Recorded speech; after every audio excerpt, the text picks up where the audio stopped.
திரைப்படத்துறையில் உச்ச நடிகராக இருந்த பொழுது திரு விஜயகாந்த் அவர்கள் வந்தார்கள்.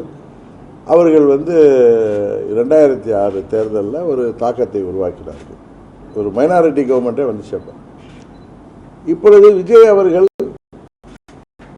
அதை விட அதிகமான தாக்கத்தை உருவாக்குவார்கள் என்று நான் ஊடகத்துறை நண்பர்கள், இது சர்வே எடுப்பவர்கள், இதுபோல் நான் எங்கள் இயக்கத்தைச் சேர்ந்த நண்பர்கள் சொல்வதை வைத்து எனக்கு யார் மேலேயும் பொறாமை கிடையாது.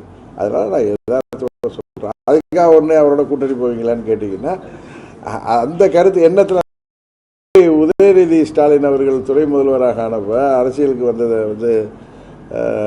திரு ஆதவ அர்ஜுனா சொன்னப்போ நான் என்ன சொன்னேன், அவர் தேர்தலில் மக்களால் வெற்றி பெற செய்யப்பட்டு வந்திருக்காரு.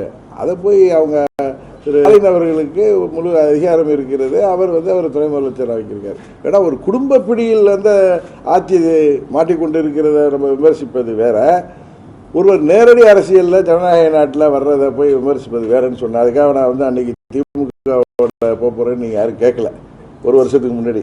ஆனால் இப்போ நீங்கள் விஜயோட கூட்டணி போகிறீங்களா? நான் எந்த முடிவும் எடுக்கலைங்க. உண்மை தான். நாங்கள் டிசம்பர் மாதம் வரை நாங்கள் பொறுத்திருப்போம். அதுக்கப்புறம் தான் எங்கள் முடிவுகளை அறிவிப்போம்.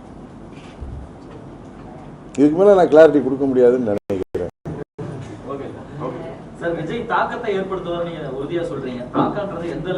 அது என்னால் அதுக்கு என்கிட்ட மீட்டர் இல்லை, மானிட்டர் இல்லை, உருவாக்குவார். அது மே மாதம் தேர்தல் முடிந்த உடனே தெரியும். விஜயகாந்த் உருவாக்கியது போல உறுதியாக தாக்கம் இருக்கும். அது எல்லா கட்சிகளும், எங்கள் கட்சி உள்பட எல்லா கட்சிக்குமே அது பாதிப்பை உருவாக்குன்னு சொல்றேன்.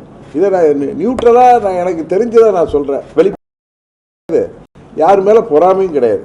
நான் யாரை கண்டு பயந்து அவர்களை தாக்க வேண்டிய அவசியமும் இல்லை. எங்களை விமர்சிப்பவர்கள் யாராக இருந்தாலும் பதில் விமர்சனம் உறுதியாக வைப்போம். அது ஜனநாயக ரீதியாக நாங்கள் இன்றைக்கு யாரையும் நாங்கள் விமர்சிக்கப்பட்டோம். பிளே ஸ்டோர் மற்றும் ஆப் ஸ்டோரில் இருந்து பாலிமர் செயலியை QR கோடு மூலம் பதிவிறக்கம் செய்யுங்கள். செய்திகளை உடனுக்குடன் பெறுங்கள்.